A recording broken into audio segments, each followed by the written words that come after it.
नमस्कार साथियों, मैं हूं राम। स्वागत है आपका अपने YouTube चैनल राम स्टडी 24 पर। हम यूपी पुलिस भर्ती 2024 के लिए हिंदी प्रैक्टिस सेट 6 लेकर आए हैं साथियों।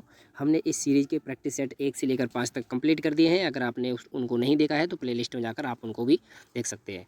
तो चलिए साथियों शुरू करते हैं अपने इस प्रैक्टिस सेट को बिना समय गवाए। प्रैक्टिस सेट का पहला क्वेश्चन है, ठेठ हिंदी का ठाठ किसकी रचना है। तो अब ठेठ हिंदी का ठाठ आपको बताना है ये किसकी रचना है।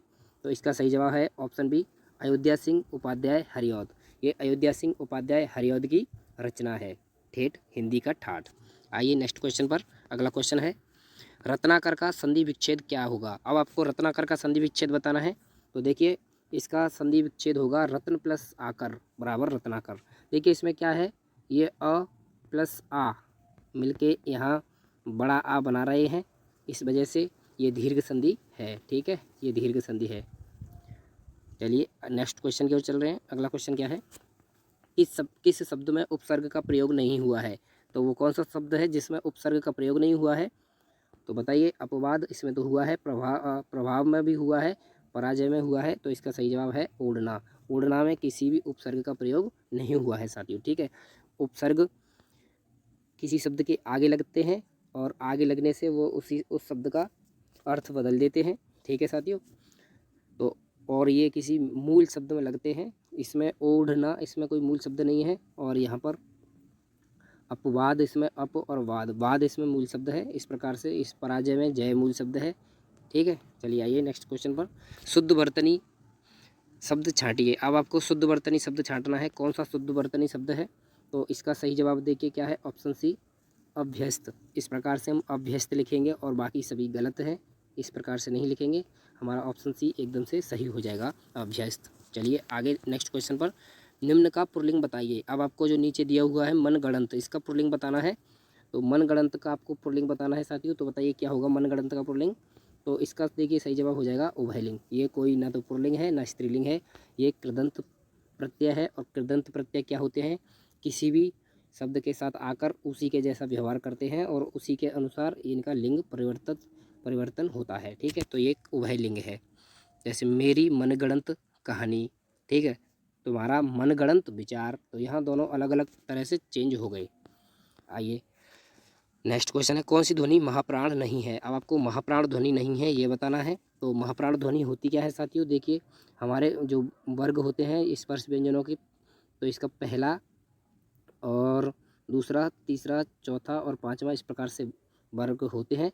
तो हमारे ये दूसरे वर्ग और ये चौथा वर्ग ये हमारे महाप्राण होते हैं। बाकी हमारा पहला, तीसरा और पांचवा ये अल्प प्राण होते हैं। तो अब आपको बताना है इसमें से कौन सा महाप्राण नहीं है, यानी इन वाले वर्ग में वो नहीं आ रहा हो वो कौन सा है। तो देखिए ये सबसे पहले क पहले वर्ग में आता है, तो इसका सही जवाब यही हो जाएगा। ठीक है, और छ इसमें क्या होता है, दूसरे वर्ग में आता है, और ये चौथे वर्ग में आता है, और ये दूसरे वर्ग में आता है। ठीक है, इसका पहला क सही हो जाएगा। आइए नेक्स्ट क्वेश्चन की ओर। निम्नलिखित पद में कौन सा पद व्या प्रत्यय लगने से बना है। अब आपको व्या प्रत्यय लगने से बना हुआ शब्द बताना है। देखिए इसका सही जवाब हो जाएगा खवैया। ये खवैया शब्द जो है, खवैया शब्द क्या है, ये हमारा व्या शब्द लगने से बना है, प्रत्यय लगने से। तो हमने पहले ही आपको बताया था, अगर प्रत्यय और आपको उपसर्ग लगाने तो कोई मूल शब्द होना चाहिए इसके लिए। तो प्रत्यय अंत में लगते हैं, और अंत में ये खाना जो क्रिया है उस क्रिया के पीछे लगा है। ठीक है, खाना क्रिया के साथ, और ये बचाना क्रिया के साथ लगाया है, ये डांटना क्रिया के साथ। और यहाँ पर ये कोई क्रिया नहीं है, रव या रवना इस प्रकार से कोई क्रिया नहीं है तो यहाँ रवया शब्द नहीं है। वैसे इसमें भी व्या है, लेकिन इसमें व्या प्रत्यय नहीं है। ठीक है, आप अच्छी तरह समझ पाए होंगे। चलिए नेक्स्ट क्वेश्चन की ओर। वाक्यांश का एक शब्द बताइए। अब आपको इस वाक्यांश का एक शब्द बताना है जिसके हृदय में ममता नहीं है। ठीक है, जिसके हृदय में ममता नहीं है उसको क्या कहते हैं। तो उसको हम कहते हैं साथियों क्या, निर्मम। क्या कहते हैं साथियों, ऑप्शन ए निर्मम। इसका ऑप्शन ए हो जाएगा निर्गम हो जाएगा, निर्गम। जिसके हृदय में ममता नहीं उसको हम निर्गम कहते हैं। ठीक है, निर्भय उसको कहते हैं जिसे डर ना हो, और निर्दय उसको जिसके हृदय में दया ना हो। और निर्हृदय ये अलग से शब्द है। चलिए अलग अपने अगले क्वेश्चन पर। किस वाक्य में विराम चिन्ह का उचित प्रयोग नहीं है। अब आपको विराम चिन्ह का उचित प्रयोग नहीं हुआ है ये बताना है। ठीक है, नहीं। तो देखिए क्वेश्चनों को पढ़िए, ऑप्शनों को। पहला ऑप्शन है मैं मनुष्य में मानवता देखना चाहती हूँ, उसे देवता बनाने की मेरी इच्छा है। हाँ, इस जगह पे सही है, पूर्ण विराम लगा है, यहाँ पे भी सही है, ये पूर्ण विराम ही आएंगे। दूसरे में देखते हैं, वह दूर से, बहुत दूर से आ रहा है। तो देखिए यहाँ रुकना ही होगा, इसलिए क्या है, हमको यह कॉमा लगाना होगा, तो हमें अल्प विराम लगाना होगा, एकदम से सही है। और इसका देखिए सी देखते हैं, सुनो सुनो, यह गा रही है। तो देखिए किसी को संबोधित करते हैं तो इसी विस्मयबोधक चिन्ह का प्रयोग करते हैं, ठीक है। तो देखिए प्रिय महाशय, मैं आपका आभारी हूँ। तो प्रिय महाशय यहाँ पर इनको भी संबोधित किया जा रहा है, तो यहाँ पर भी विस्मयबोधक चिन्ह होना चाहिए थे, ना कि ये अल्प प्राण, सॉरी, ये अल्प विराम चिन्ह नहीं होना चाहिए था, तो ये गलत हो गया है एकदम से। तो यहाँ क्या होना चाहिए था, इस प्रकार से होना चाहिए था, विस्मयबोधक चिन्ह। तो इसका सही जवाब क्या हो जाएगा हमारा, ऑप्शन डी, प्रिय महाशय, मैं आपका आभारी, ठीक है, हूँ, यहाँ पर हूँ है साथियों, यह गलत हो गया है। तो चलिए नेक्स्ट क्वेश्चन की ओर चलते हैं। निम्न में एक देवता शब्द पर्यायवाची नहीं है। निम्न में एक देवता शब्द का पर्यायवाची नहीं है। अब आपको देवता शब्द का पर्यायवाची नहीं है ये बताना है। तो देखिए इसका सही जवाब क्या हो जाएगा, इसका सही जवाब हो जाएगा ऑप्शन बी, किंकर। ये किंकर नौकर का पर्यायवाची होता है, नौकर, चपरासी, इस प्रकार से जो होते हैं ये किंकर उसी का पर्यायवाची होता है, ना कि देवता का। देवता के तो निर्जर, त्रिदश और गीरवण, इस प्रकार से ये देवता के पर्यायवाची होते हैं। आइए नेक्स्ट क्वेश्चन पर। साकेत महाकाव्य के रचयिता है। अब आपको साकेत महाकाव्य के रचयिता बताने हैं। तो साकेत महाकाव्य के रचयिता हैं मैथिली शरण गुप्त। साकेत महाकाव्य, ठीक है, आपने पढ़ा होगा। तो साकेत महाकाव्य के रचयिता है मैथिली शरण गुप्त। जयशंकर प्रसाद की रचना है आंसू, लहर, झरना, इस प्रकार से, ठीक है। महादेव वर्मा की है यामा। आइए नेक्स्ट क्वेश्चन की ओर चलते हैं। शुद्ध वाक्य छांटिए। अब आपको शुद्ध वाक्य छांटना है। देखिए वाक्य पढ़ लेते हैं कौन से हैं। उस वन में प्रातःकाल के समय का दृश्य बहुत ही सुहावना होता है, ठीक है। तो प्रातःकाल भी है और समय भी है, तो ये तो नहीं होगा। उस वन में सुबह के समय, तो सुबह के समय का दृश्य बहुत ही सुहावना है, तो सुबह के समय कभी नहीं इस्तेमाल होता है साथियों, तो ये भी यहाँ पर गलत हो जाएगा, ठीक है। अब देखते हैं, उस वन में प्रातःकाल का दृश्य बहुत ही सुहावना होता है। तो देखिए ये हमारा एकदम से सही हो जाएगा। यहाँ पर एकदम से सही है, प्रातःकाल का दृश्य बहुत ही सुहावना होता है, एकदम से सही हो जाएगा। यहाँ देखते हैं, उस वन में सवेरे के समय, देखिए सवेरे के साथ समय नहीं आता है, कभी नहीं आता है, इस प्रकार से कहते हैं प्रातःकाल कहते हैं। तो इस प्रकार से ये क्या हो जाएगा, हमारा ऑप्शन सी एकदम से यहाँ पर सही हो जाएगा, ठीक है। ये प्रातःकाल यहाँ एकदम से सही है, और सुबह के समय नहीं करेंगे, ना सवेरे के समय करेंगे, और प्रातःकाल है और समय है, इस वजह से ये गलत है, काल और समय एक साथ नहीं आ सकते, ठीक है। तो इसका ऑप्शन सी एकदम से सही हो जाएगा। आइए नेक्स्ट क्वेश्चन पर। प्रतिमान में कौन सा समास है। अब आपको प्रतिमान में समास बताना है। तो प्रतिमान में कौन सा समास है बताइए। अविभाव समास है, तत्पुरुष समास है, द्वंद्व समास है, द्विगु समास है। तो इसमें क्या हो जाएगा, ऑप्शन ए, अविभाव। देखिए जब भी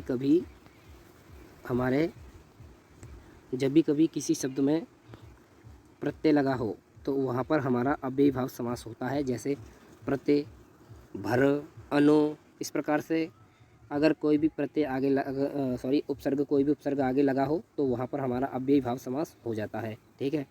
तत्पुरुष समास आप जानते होंगे। तत्पुरुष समास में इसमें कारकों की विभक्ति आती है, जैसे कर्ता ने क्रम को कर्ण से संप्रदान के लिए अपादान से अलग होना, ठीक है। अधिकरण में पर पे, संबंध हे अरे ओ, संबंध काकी के रारी रे, और संबोधन हे अरे ओ, इस प्रकार से होते हैं। और द्विंद समास में और का लोप होता है, यहाँ योजक चिन्ह होता है, और द्विगु समास में पहला पद संख्यावाची होता है, ठीक है, आप समझ पाए होंगे। आइए अगले क्वेश्चन पर। परिक्रमा में कौन सा उपसर्ग है। अब आपको परिक्रमा शब्द में उपसर्ग बताना है। तो इसमें देखिए परिक्रमा शब्द में कौन सा उपसर्ग है, उपसर्ग पूछा है आपसे, ध्यान रखना आपसे उपसर्ग। तो इसका है सही जवाब ऑप्शन बी, परे। तो इसमें परे उपसर्ग है, ठीक है। क्रम और इस प्रकार से नहीं लगाएंगे, ना पर लगाएंगे, ठीक है। चलिए अगले क्वेश्चन पर चलते हैं। निम्न में कौन सा शब्द तत्सम शब्द है। अब आपको तत्सम शब्द बताना है। तो इसका सही जवाब हो जाएगा, देखिए क्या हो जाएगा, आलस्य। आलस्य एक तत्सम शब्द है, ठीक है। हम आपको आपकी ट्रिक बताते हैं तत्सम और तद्भव छांटने की। तो देखिए अगर कहीं पर भी कटे वाले शब्द हों या फिर आपको इस प्रकार से ये श मिल जाए और ये छ मिल जाए, तो वहाँ पर हमारे तत्सम शब्द होंगे, ठीक है। और कटे कटे पिटे ज़्यादा शब्द। और अंकी बिंदी में ये वाली बिंदी मिल जाए, चंद्र बिंदी ये वाली तो तद्भव में आती है, लेकिन ये जो छोटी वाली बिंदी होती है ये हमारी तत्सम में आती है। चलिए अगले क्वेश्चन पर। निम्न में संज्ञा शब्द है, अब आपको संज्ञा शब्द बताना है। तो इसका सही जवाब हो जाएगा गंगा। गंगा किसी के नाम को ही संज्ञा कहते हैं। जैसे आपने संज्ञा की परिभाषा पढ़ी होगी, किसी व्यक्ति, वस्तु या स्थान या फिर भाव के नाम को ही संज्ञा कहते हैं। तो इस प्रकार से ये गंगा एक नदी का नाम है। पुराना क्या है? पुराना एक विशेषण शब्द है, ये विशेषता बता रहा है। तो मोटा भी एक विशेषता शब्द है, छोटा भी एक विशेषण ही शब्द है। चलिए नेक्स्ट क्वेश्चन की ओर। निम्न में देशज शब्द कौन सा है? तो आपको अब देशज शब्द बताना है। तो इसका सही जवाब है ऑप्शन सी, खिड़की। देखिए ऐसे शब्द जिनके अते पते का कुछ पता ही नहीं हो कहाँ से आए हैं, वे देशज शब्द होते हैं। तो इसमें खिड़की देशज शब्द है, ठीक है। लोटा, पगड़ी, इस प्रकार से ये देशज शब्द होते हैं। आइए नेक्स्ट क्वेश्चन पर। मानव का विलोम शब्द है, अब आपको मानव का विलोम शब्द बताना है। तो क्या बताइए? व्यक्ति होगा, दानव होगा, आदमी होगा, रक्षक होगा। तो मानव का विलोम शब्द होता है दानव, ठीक है। ऑप्शन बी एकदम से सही है इसका सही जवाब। आइए नेक्स्ट क्वेश्चन पर। किस रस को रसराज कहा जाता है? तो आपने रसों के बारे में पढ़ा होगा, तो ये ऑप्शन सी एकदम से सही हो जाएगा, श्रृंगार रस। श्रृंगार रस को हम रसराज कहते हैं। श्रृंगार रस का स्थायी भाव क्या होता है? रति, ठीक है। रति इसका स्थायी भाव होता है। करुण रस का स्थायी भाव क्या होता है? शोक, ठीक है। इस प्रकार से। चलिए नेक्स्ट क्वेश्चन पर। कर्म कारक की विभक्ति क्या होती है? देखिए आपसे अब कारक की विभक्ति पूछ ली गई है, तो कर्म कारक की विभक्ति क्या होगी? तो ये ऐसे बोलते, कर्ता ने कर्म को, तो कर्म को इसकी विभक्ति होती है, और ने कर्ता कारक की विभक्ति होती है, ठीक है। तो इसका सही जवाब तो ऑप्शन बी हो जाएगा, एकदम से सही, ऑप्शन बी, ठीक है। तो हमने बताया ने जो है कर्ता कारक की विभक्ति है, और से के द्वारा ये किसकी विभक्ति है? करण की, ये करण कारक की विभक्ति है। और के लिए, ठीक है, संप्रदान, ये संप्रदान कारक की विभक्ति होती है।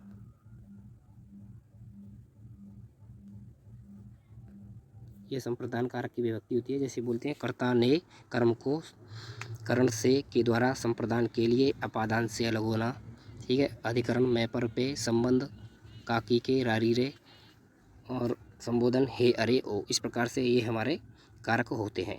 तो साथियों हमारा प्रैक्टिस सेट यहीं खत्म होता है।